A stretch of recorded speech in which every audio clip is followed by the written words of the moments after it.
divorcio espiritual. Antes que nada, quiero decirte con todas las letras que el divorcio no es la voluntad de Dios, no está dentro del corazón de Dios. El divorcio fue diseñado por el diablo.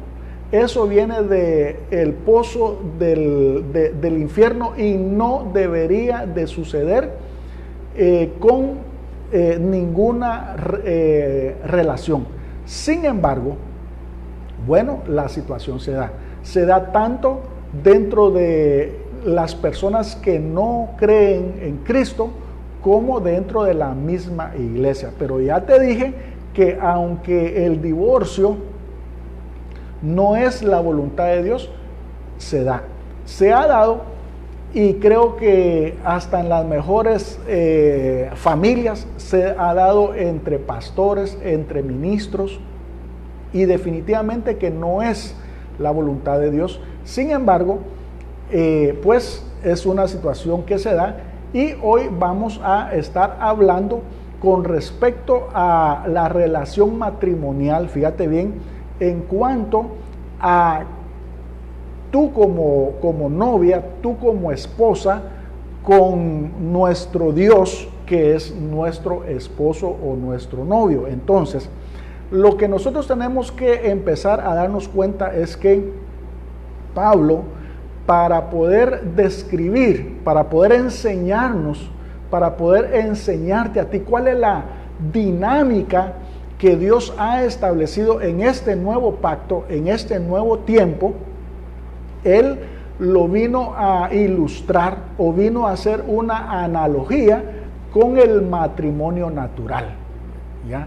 Y aquí es donde nosotros nos identificamos como la esposa, como la novia, y Él se identifica como nuestro esposo o nuestro novio. Por eso es que nosotros vamos a empezar a hablar un poco sobre lo natural para entender lo espiritual, porque lo que yo quiero y lo que Dios quiere en este momento es que tú puedas entender lo espiritual.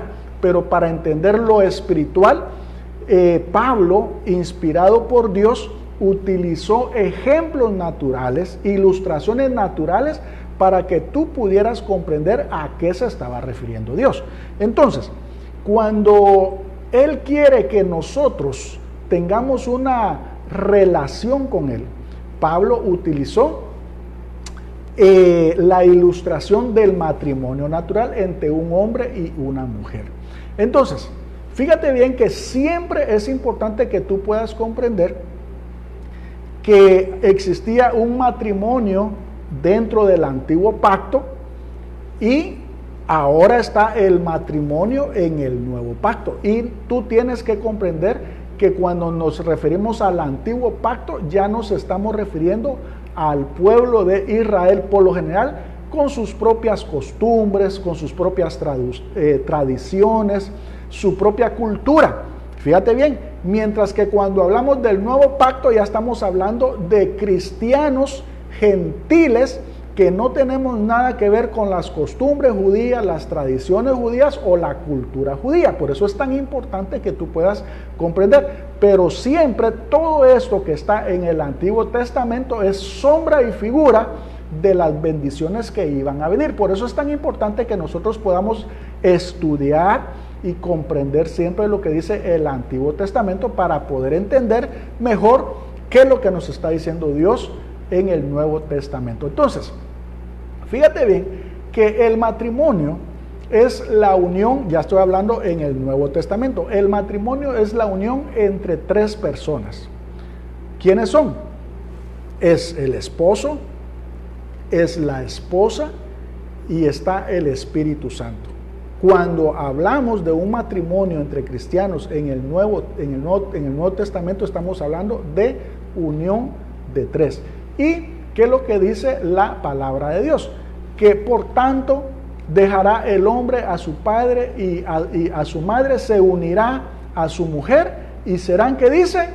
Una sola carne. Así es, una sola carne. Y entonces, lo primero que Pablo quiere que tú puedas comprender, para que tú entiendas tu relación con Dios, es que cuando alguien se casa, fíjate bien, cuando alguien contrae nupcias con otra persona, esas dos personas se vuelven una sola carne.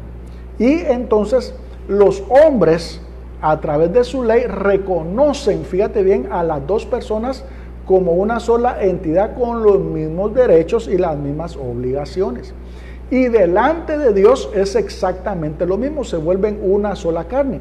Y dice la palabra de Dios que lo que juntó Dios no lo separe, ¿quién? El hombre. Ahora, fíjate bien, cuando tú recibiste al Señor Jesucristo en tu corazón, cuando tú naciste de nuevo, cuando tú te convertiste en una nueva criatura, automáticamente, además de ser iglesia, tú te convertiste también en la esposa, en la novia de Él. ¿Eso qué quiere decir?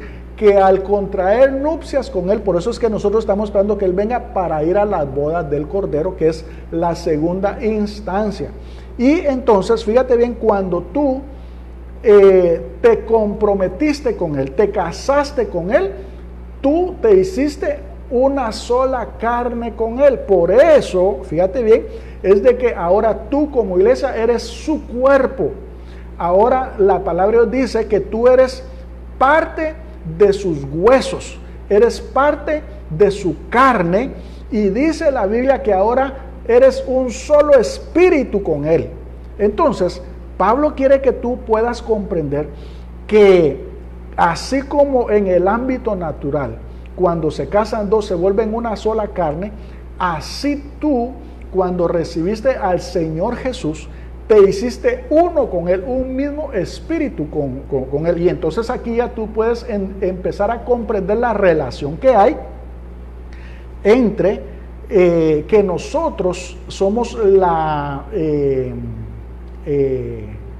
esposa, y cómo él hace referencia al matrimonio natural entre un hombre y una mujer que se convierten una sola carne. Entonces, podemos decir que Dios quiere que tú comprendas que ahora nosotros, al habernos casado con Él, nosotros nos hemos hecho uno con Él. Fíjate bien, y nadie nos puede separar. ¿Eso qué quiere decir? Que existe una unidad con Cristo. Somos uno en su espíritu, somos uno en su carne, somos uno en sus huesos. Ahora tú eres su cuerpo. Ahora nosotros somos el cuerpo de Cristo, por eso somos uno. Ahora, fíjate bien a dónde quiero llegar con esto.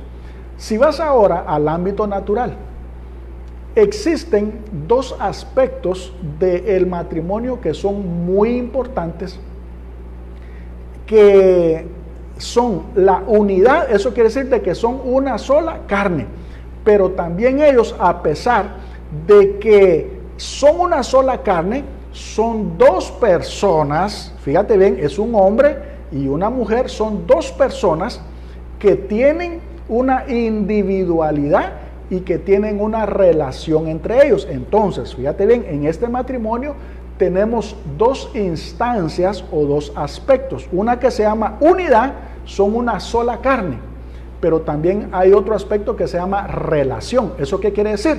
Que son dos personas que se están relacionando en esa interacción del matrimonio. Es la misma situación que ocurre con el padre, contigo como esposa, que somos uno con Cristo. Fíjate bien, somos uno con Él porque nos hicimos uno con Él, pero también ahora nosotros tenemos una relación con Él. Por eso es que a Él le interesa mucho tener una relación contigo.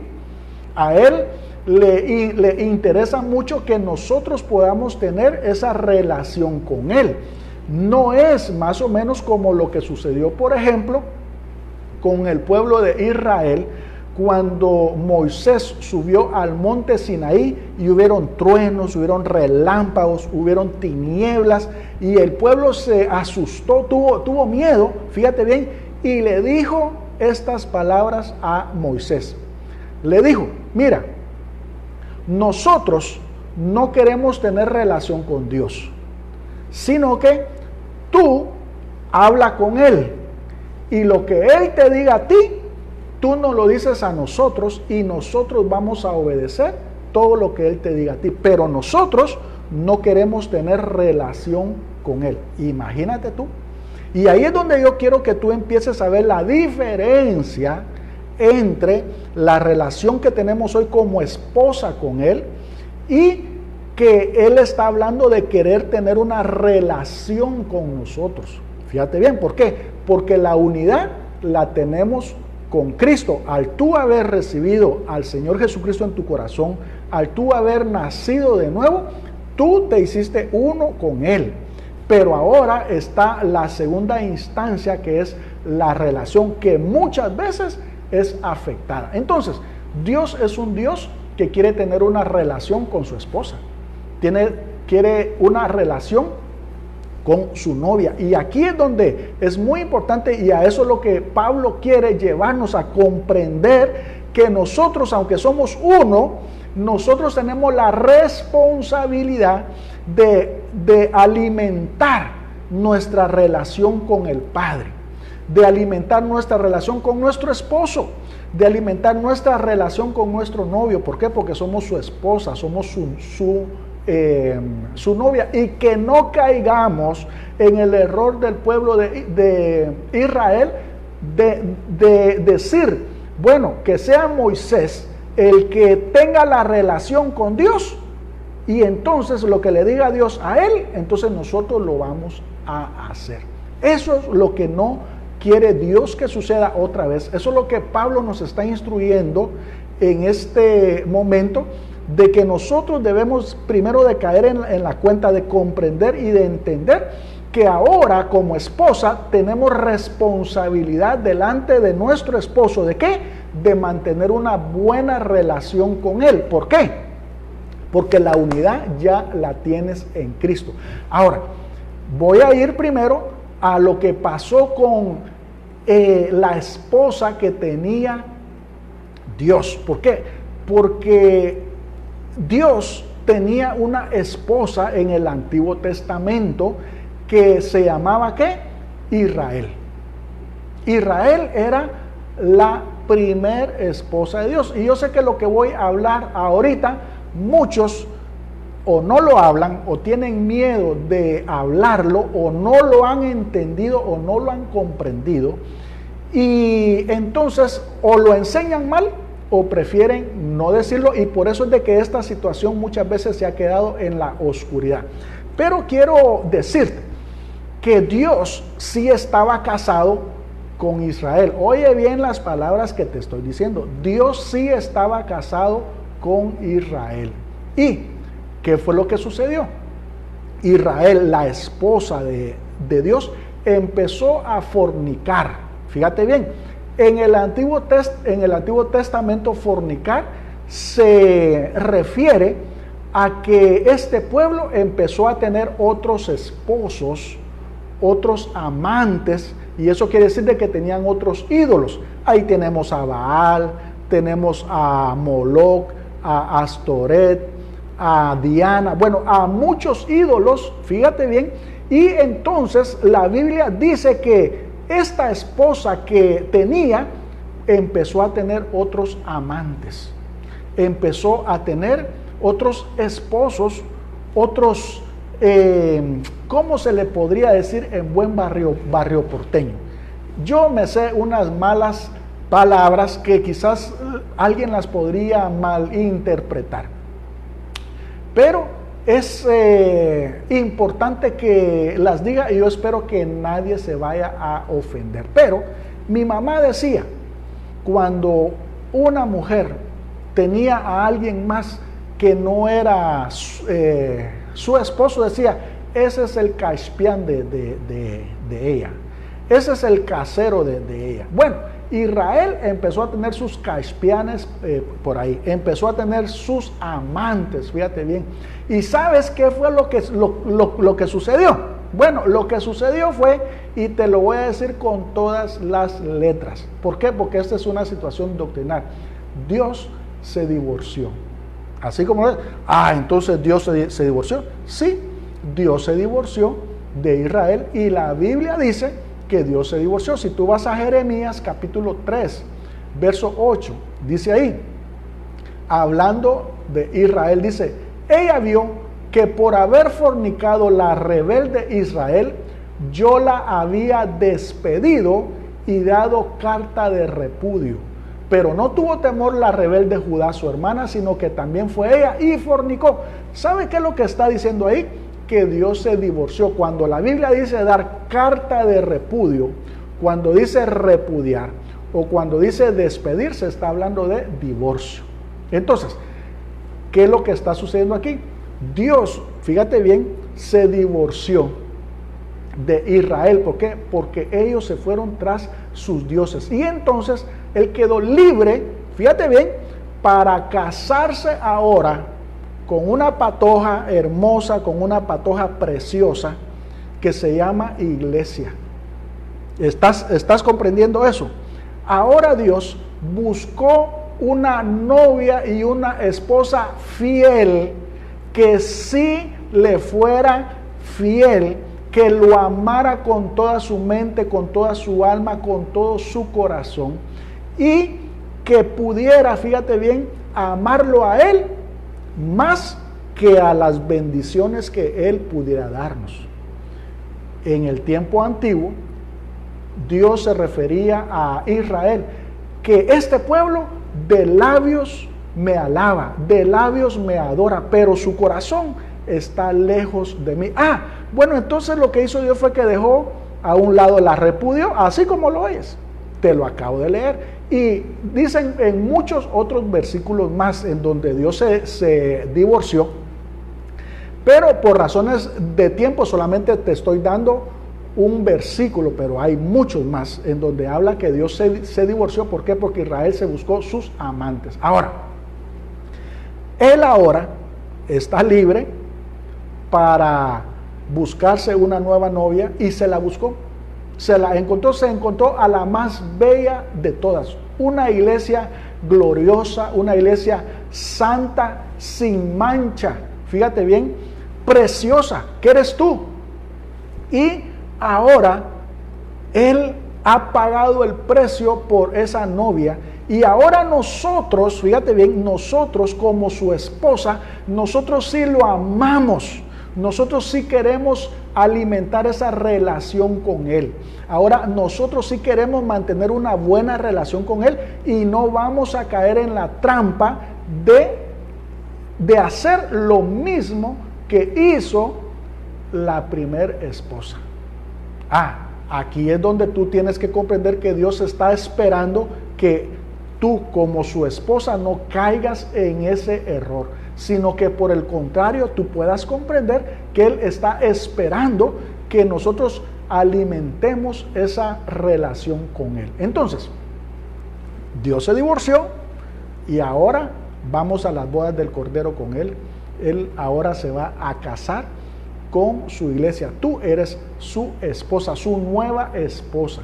Entonces, en la Biblia Pablo nos está enseñando nuestra relación de él en base al matrimonio, porque Pablo ya sabía qué es lo que había sucedido con la antigua esposa, y por eso es de que él quiere mostrar que tu relación, la relación que tú tienes con tu Dios ahora es relación de esposa a esposo, y por eso es tan importante que tú puedas comprender de qué se trata todo esto. Entonces, dentro del matrimonio, entonces hay dos aspectos. Una es la unidad, que si tú ya lo quieres trasladar al campo de la teología, a la unidad también tú le puedes llamar santidad. ¿Qué es la unidad? La unidad es cuando tú te unes a Cristo, te haces uno con Él en su espíritu, en su carne, en sus huesos, y entonces esa unidad te convierte a ti en santo. Tú eres apartado por Dios, fíjate bien, eres apartado por Dios como su esposa. Es como cuando alguien va a ponerle el anillo de compromiso a alguien y se compromete. Esa es la primera fase que se llama desposorio, que en esa fase es que estamos nosotros, porque vamos a las bodas del Cordero, fíjate bien. Y entonces Él ya te apartó. ¿Eso qué quiere decir? Que te santificó. Ahora tú eres santo, eres apartado por Dios. Y ahora tú tienes esa santidad. Fíjate bien, tú tienes esa santidad, y a eso se refiere la unidad con nuestro esposo, que ya somos uno en espíritu, en carne y en sus huesos. Entonces ahora tú eres santo, fíjate bien, porque Él ¿qué? Te apartó, Él te escogió, Él te separó para Él, y ahora tú eres santo. Pero el otro aspecto tiene que ver con la relación. La relación, ¿qué tiene que ver? La relación tiene que ver con la actitud que tú vas a tener ahora con Él. La relación tiene que ver el comportamiento que tú tienes ahora con Él. La relación tiene que ver con que tú puedas crecer, fíjate bien, puedas madurar, puedas ser la persona que Él espera que tú seas ahora, la esposa que tú deberías de ser para Él. Y entonces a esta otra parte que tiene que ver con la relación o con la comunión con Él, a esta parte se le llama santificación. Entonces la santificación tiene que ver con el proceso de perfeccionamiento. ¿Eso qué quiere decir? Que va a depender cuál es la relación como esposa que tú tengas con Él. Por ejemplo, si tú eres una esposa fría, que no quieres orar, no quieres intimar, no lo quieres buscar en su aposento, no lo quieres buscar en sus recámaras, tú no quieres entrar a esa gloria. Bueno, ¿eso qué quiere decir? Que tú no estás alimentando, fíjate bien, esa relación, esa comunión con Él. Aunque tu unidad está intacta, fíjate bien, tu unidad está intacta porque la unidad te la da Cristo Jesús cuando tú naciste de nuevo. Tu unidad, o sea, tú te mantienes uno con Él, pero tu relación con Él sufre deterioro. La relación con Él está sufriendo ahí. ¿Por qué? Porque no es la relación óptima, no es la relación perfecta, no es la relación que Él quisiera. ¿Por qué? Porque hay algunos cristianos, yo espero que tú no, están algo fríos con respecto a Él. Y entonces se podría decir de que su unidad está bien, pero su relación no está bien, su comunión no está bien. Y entonces aquí nosotros tenemos que comprender que la santidad, fíjate bien, te la da Cristo. Cuando tú creíste en Él, Él te separó. Pero también tienes que comprender que la santidad es el hecho de ser santo. Tú eres santo, ¿por qué? Porque fue Jesús, fíjate bien, Jesús con sus méritos en la cruz, quien te hizo santo a ti. Entonces, una de las cosas que tú tienes que comprender es que el ser santo no es como en el Antiguo Testamento, porque aquí es bien importante esto. El ser santo no es como en el Antiguo Testamento, que allá los que se consideraban santos eran los que estaban guardando la ley, estaban portándose bien, vamos a decirlo así, o estaban obedeciendo a las costumbres, a los mandatos, directrices, preceptos, leyes y todo eso. Esos eran los santos. Pero ahora en el nuevo pacto, los santos son aquellos que el Señor escogió, fíjate bien, son los que creyeron por fe en su Hijo, y entonces a través de esa fe son santificados. Entonces aquí la santidad en el nuevo pacto ya no es como en el Antiguo Testamento, que se adquiere por obediencia o se adquiere por conducta. Aquí no, aquí la santidad se adquiere por fe. Tú crees en el Señor Jesucristo como tu Señor y Salvador y tú te conviertes en santo. Es Él el que te santifica a ti. En el Antiguo Testamento las personas se santificaban a sí mismas por sus obras o por su conducta. Te lo repito otra vez, en el nuevo pacto es Jesús quien te santifica a ti, es Dios quien te santifica a ti, es el Espíritu Santo cuando viene a tu vida y naces de nuevo que tú te vuelves santo, pero no por tus méritos, sino por los méritos de Cristo en la cruz, que tú te haces santo. ¿Estás comprendiendo qué diferencia hay? Yo espero que sí. Y entonces, ¿qué dice la Biblia en la carta a los Hebreos capítulo 10, verso 10 en adelante? Dice: en esa voluntad somos santificados mediante la ofrenda del cuerpo de Jesucristo hecha una vez para siempre. Y ciertamente todo sacerdote está día tras día ministrando y ofreciendo muchas veces los mismos sacrificios que nunca pueden quitar los pecados.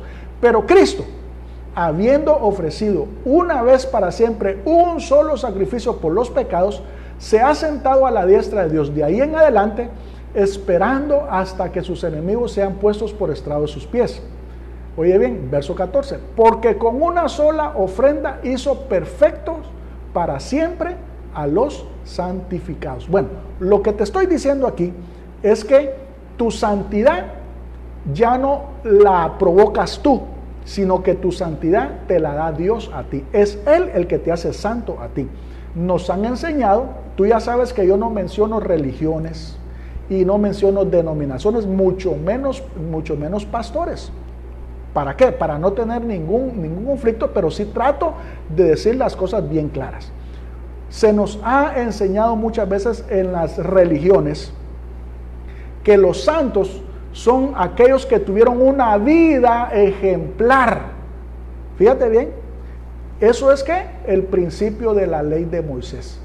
Pero la Biblia no dice que los santos son aquellos que están en los cuadros y que tuvieron un récord impecable, que hicieron esto, hicieron lo otro, y entonces como hicieron muchas cosas buenas, entonces fueron declarados santos.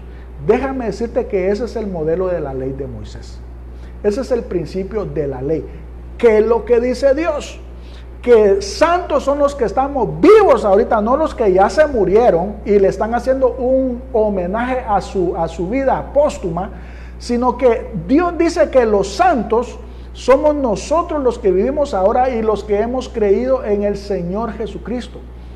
Y ahora tú eres santo por haber creído en el sacrificio de Jesús en la cruz. Y eso precisamente Jesús, sus méritos te hacen santo a ti.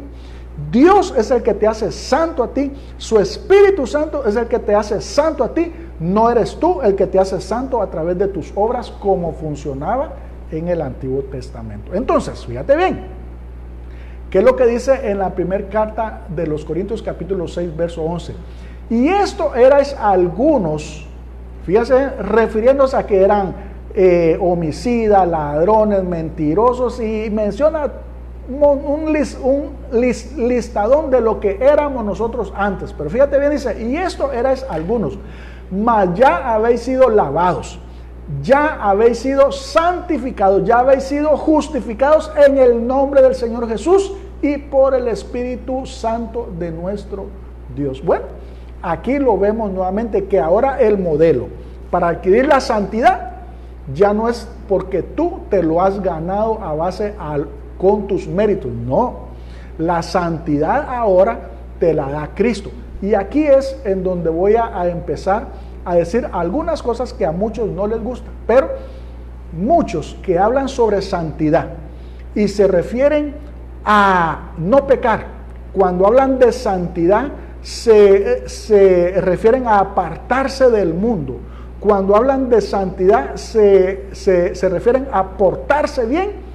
Tienen equivocado el concepto con santificación. Fíjate bien, santidad, esa te la da Dios, te la da Cristo por los méritos en la cruz. La santificación, eso sí ya te corresponde a ti y me corresponde a mí, que es ahí sí empezar a portarnos bien, empezar a hacer las buenas obras, empezar a tener una buena relación con nuestro Padre. Esa es nuestra responsabilidad ahora como cristianos, como esposa, la santificación. Fíjate bien, y entonces muchos cristianos evangélicos han confundido la santidad con la santificación, y cada vez que hablan de santidad se refieren a portarse bien. Pero ¿qué es lo que dice Dios? Que la santidad te la da Él. ¿Por qué?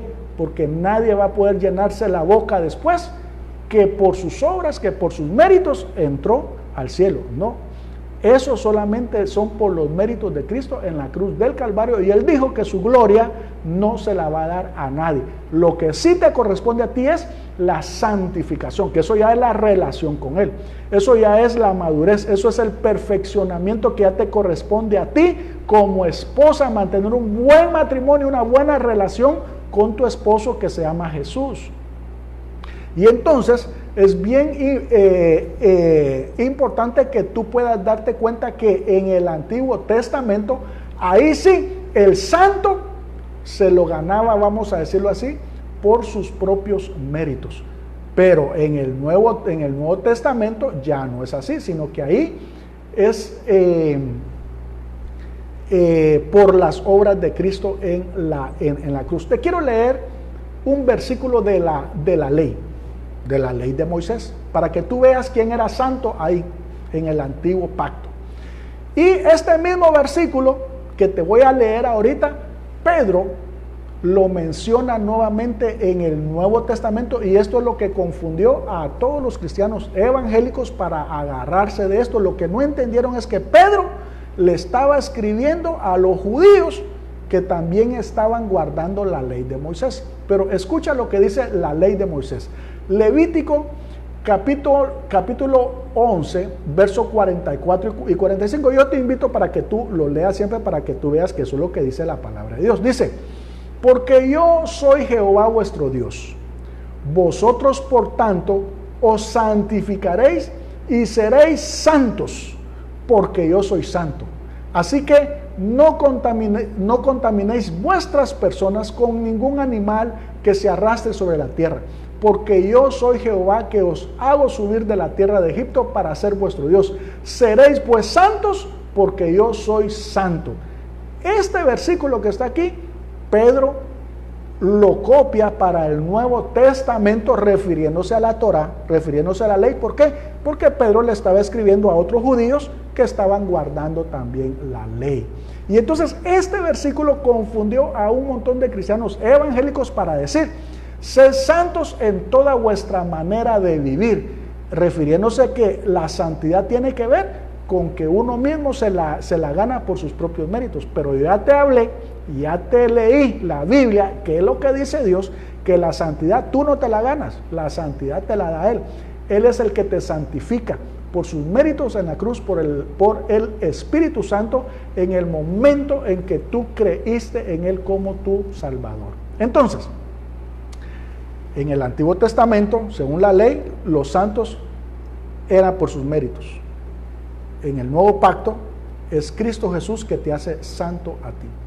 La santificación ya corre por tu cuenta. Ahí sí, tú tienes que apartarte del pecado, tienes que apartarte del mundo, tú tienes que guardarte, tú tienes que mantener una buena relación, una buena comunión con el Padre, entrar a su aposento, entrar a esa comunión, a esa intimidad con Él. A eso se le llama santificación. Entonces, quiero leerte qué es más o menos la santificación. Lo encontramos en Proverbios 4:18 para que tú veas. Dice: mas la senda de los justos es como la luz de la aurora, que va en aumento hasta que el día es perfecto. Bueno, ¿eso qué quiere decir? Que tú iniciaste un proceso de santificación. ¿Eso qué quiere decir?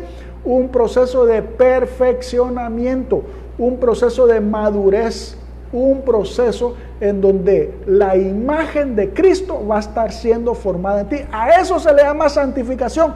Lo que muchos confundieron es que a eso le han dicho santidad. terrible esto, pero muchos han tergiversado esto, y por eso es tan importante que tú puedas darte cuenta que hay 1.000.000 de kilómetros entre santidad y santificación, y que lo que han hecho es confundir esto.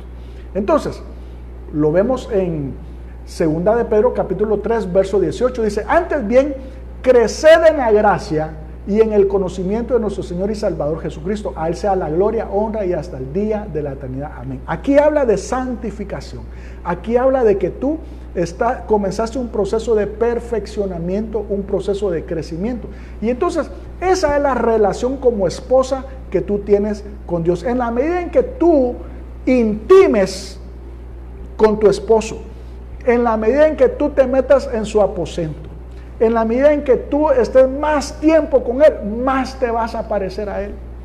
En la medida en que tú inviertas en esa relación, en esa comunión con Él, en esa santificación, entonces la imagen de Cristo va a ser manifestada en ti. Entonces, con esto quiero ir concluyendo para que tú puedas entender qué es lo que Dios nos quiere enseñar. Que en el matrimonio hay dos instancias. Una es la unidad, que cuando se casan se vuelven una sola carne. Pero está la otra instancia que se llama la relación entre los esposos o la comunión entre ellos.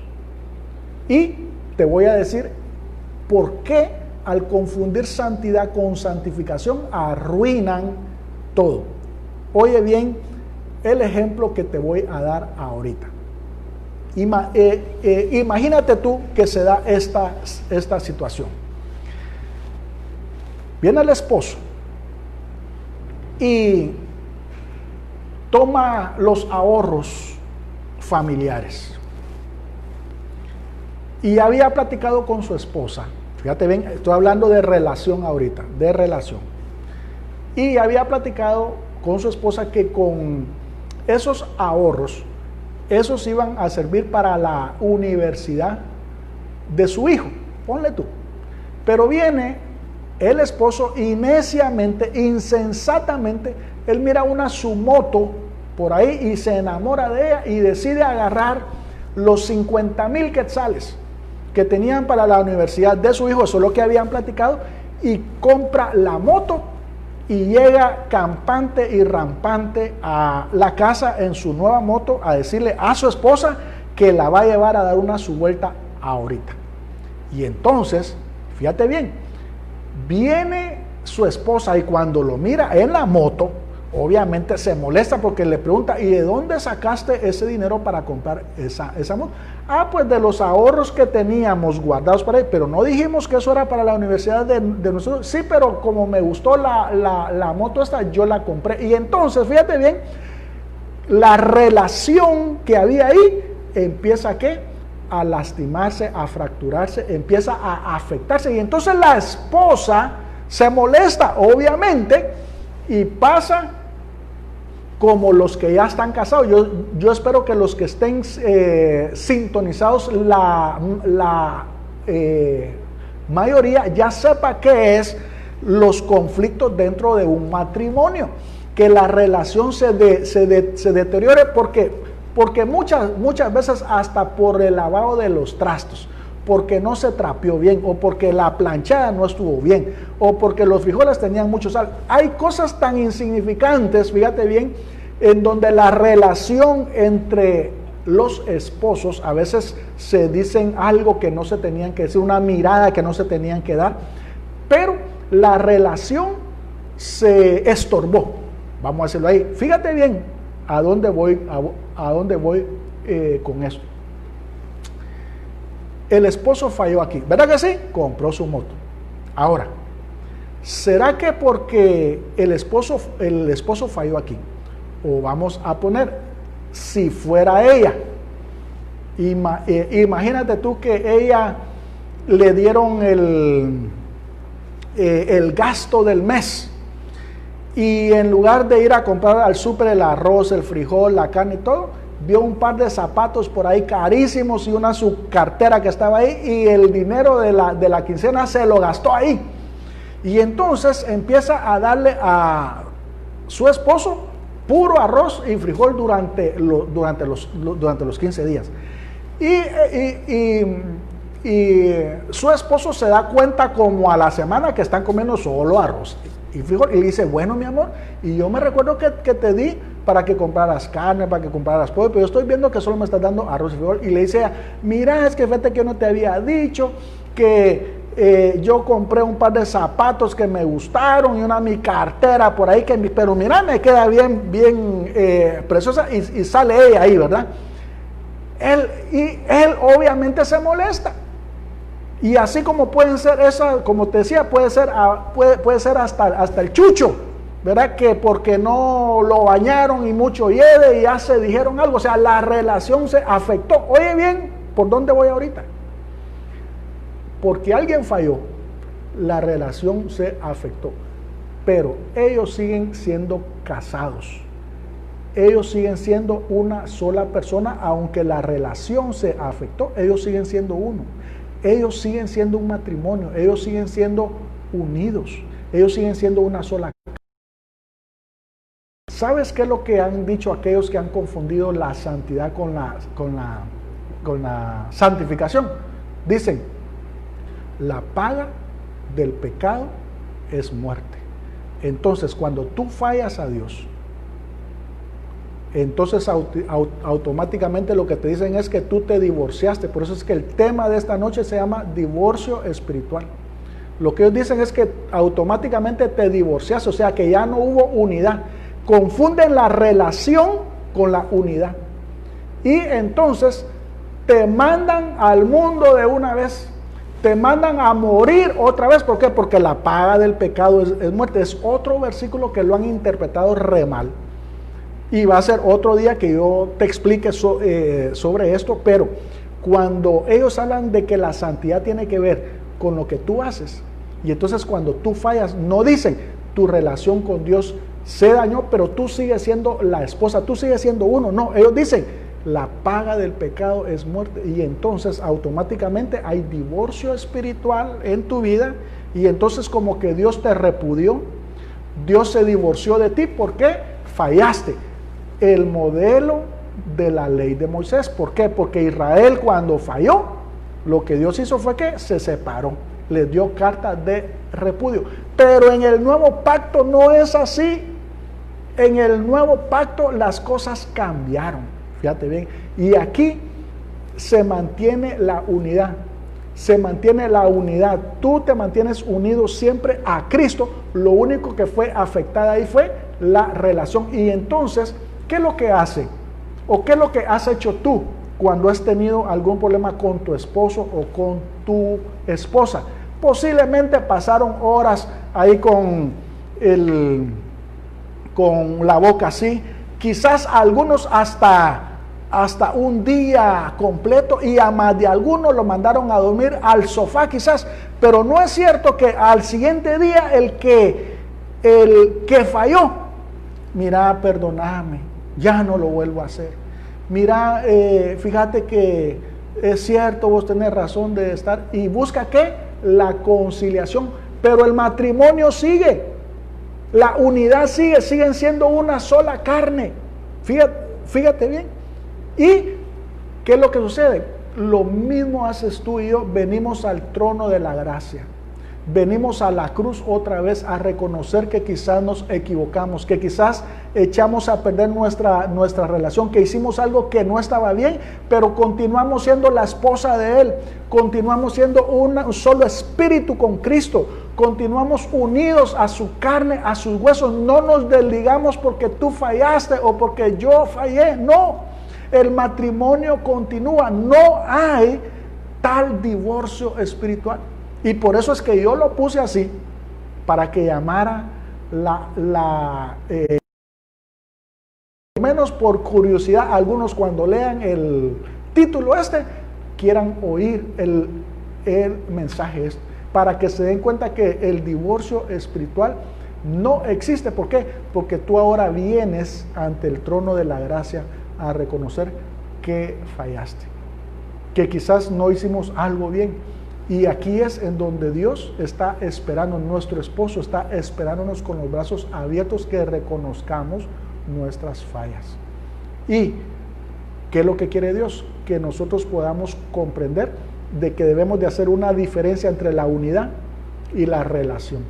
La unidad queda intacta cuando a veces la relación no anda muy bien, y no es de parte de Él hacia ti, es de parte de nosotros hacia Él, que muchas veces nosotros no queremos hacer su voluntad, no queremos hacer la nuestra.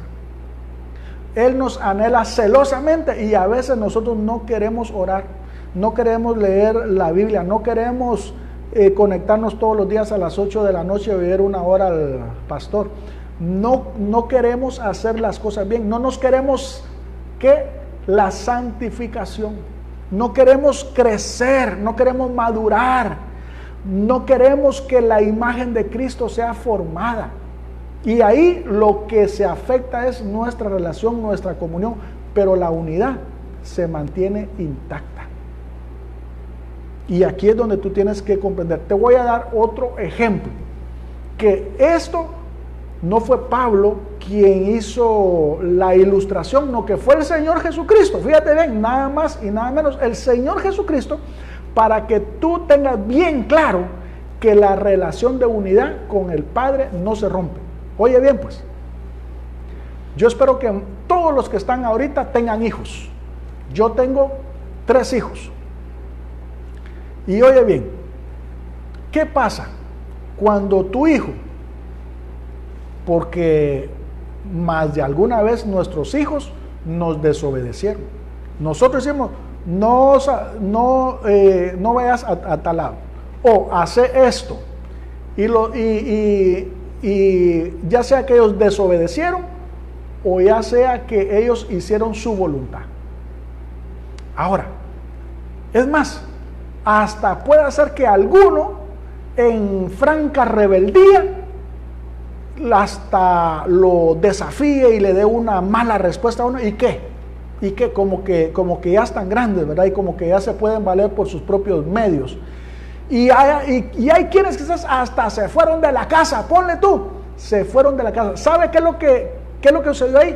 La relación entre padre e hijo se afectó, así como la relación entre esposo y esposa se puede afectar. La relación entre padre e hijo se afectó ahí. Aquel hasta se fue de la casa quizás. Pero el hecho, fíjate bien, de que el hijo te haya respondido mal, te haya ofendido, te haya lastimado, te haya desobedecido, ¿será que porque te desobedeció o porque te ofendió, ahora tú le vas a decir, ya no eres mi hijo, te vas de la casa, ya no quiero saber nada más de ti porque tú me ofendiste? Y ahora mi sangre ya no es tu sangre, no. Tú sigues siendo el papá de ese hijo, de esa hija, así sea rebelde, sea brincón, alegón, aunque se haya ido de la casa, ese que se fue sigue siendo tu hijo. O sea, la unidad de paternidad con él no se rompió, o con ella no se rompió. Lo que se rompió fue ¿qué? La relación de padre a hijo. Eso fue lo que se afectó, no la unidad, no la consanguinidad con él. Y por eso el Señor Jesucristo puso como ejemplo la parábola del hijo pródigo. El hijo pródigo se rebeló contra su padre, se fue a vivir perdidamente, pero cuando regresó, resultó que siguió siendo su hijo. Así es. Aunque se había roto la relación entre ellos, no se había roto el parentesco de consanguinidad. La misma situación ocurre dentro del matrimonio. La unidad se mantiene, son una sola carne, aunque muchas veces los cónyuges tengan sus agarrones, aunque los cónyuges tengan sus diferencias, aunque los cónyuges a veces duerman separados, pero ellos siguen siendo matrimonio, siguen manteniendo la unidad, siguen siendo una sola carne. Y aquí con esto quiero ir terminando con esto. Dios quiere que tú puedas comprender que en la ley, cuando un hijo se portaba mal, cuando era rebelde, cuando era contumaz, ¿sabes qué era lo que la ley le obligaba al padre? él tenía que agarrar a su propio hijo por rebelde y lo llevaba a la puerta de la ciudad para que los ancianos de la ciudad lo agarraran a pedradas y lo mataran a pedradas. Eso decía la ley. Terrible, terrible, terrible. Y ese principio es el que le quieren aplicar ahora a los cristianos cuando alguien falla, cuando alguien comete un error, cuando alguien quizás no hace bien, cuando alguien tropieza. Lo quieren llevar a la ciudad, a la puerta de la ciudad, para que lo agarren a pedradas y se va fuera de la iglesia, se va para el mundo, se va para allá, no volver más. ¿Por qué? Porque lo declararon como pecador, lo juzgaron, lo condenaron, lo sentenciaron y para el infierno de una vez. ¿Por qué? Porque ese era el principio de la ley. Pero el Señor Jesucristo vino a establecer un nuevo principio, que aunque el hijo fallare y la relación se arruinara, el parentesco, la unidad se mantenía intacta. Igual como Pablo nos pone de ejemplo el matrimonio entre dos personas, que así es el matrimonio que tú tienes ahora con tu Dios. Tú eres su esposa, oye bien, y te hace santo cuando tú lo recibiste, pero ahora tu responsabilidad es la santificación. Ahora, si tú fallas, se arruina la relación con Él, la comunión con Él, pero tú mantienes la unidad, sigues siendo la esposa de Él. Él no te da carta de divorcio. Entonces, para sus hijos no existe el divorcio espiritual. Para ti, como esposa, como la novia, no existe la tal carta de divorcio como sucedía en el antiguo pacto. Ahora tú vas a las bodas del Cordero porque recibiste a Jesús en tu corazón. Y ahora, con la ayuda del Espíritu Santo, tú ya comenzaste ese proceso de santificación que Dios sabe, fíjate bien, Dios sabe cuál es la relación, cuál es la comunión y cuál es el proceso que tiene con cada uno. Por eso es que nosotros no podemos venir y tratar de forzar a alguien, de juzgar o de condenarlo para que haga las cosas según nosotros creemos que tendría que ser. Eso ya es la relación entre Dios y su esposa. Está como el dicho aquel, que si hay un matrimonio, tú no tienes que meter tus manos ahí para nada. Son ellos dos, y ellos dos son los que se tienen que entender. Por eso es que hay un dicho que dice ahí que entre matrimonios y hermanos nadie mete las manos, algo así. Bueno, eso lo que quiere decir es de que la relación de esposa de cada uno es individual, es particular con Dios y no le interesa a nadie más, sino que solamente a Dios y a usted. Y con esto quiero concluir. La única manera, la única forma en que tú eres santo es por los méritos de Cristo, no por tus propios méritos. Él es el que te escoge, Él es el que te aparta, Él es el que te santifica con su Espíritu Santo y con los méritos en la cruz. Si tú todavía no has recibido al Señor Jesús, si tú no has nacido de nuevo, si tú aún no eres la esposa y hoy quieres casarte con Él, hoy quieres contraer nupcias con Él, hoy quieres ser uno con su espíritu, quieres ser parte de su carne, quieres ser parte de sus huesos, bueno, lo único que tienes que hacer es repetir conmigo esta oración para recibir a Jesús como tu Señor y Salvador. Y si hay alguien que quiere renovar sus votos, reconciliarse, repita conmigo esta oración. Amante Padre, en esta hora yo recibo a Jesús como mi único y suficiente Salvador. Yo declaro ahora que tu Espíritu Santo viene hoy sobre mi vida, que mi nombre está inscrito en el libro de la vida. Te pido perdón por todos mis pecados y que de aquí en adelante, Señor, yo pueda llevar una vida de acuerdo a tu palabra y a tu voluntad, una vida en santificación. Gracias, maravilloso Señor, por tu amor y tu misericordia. Amén.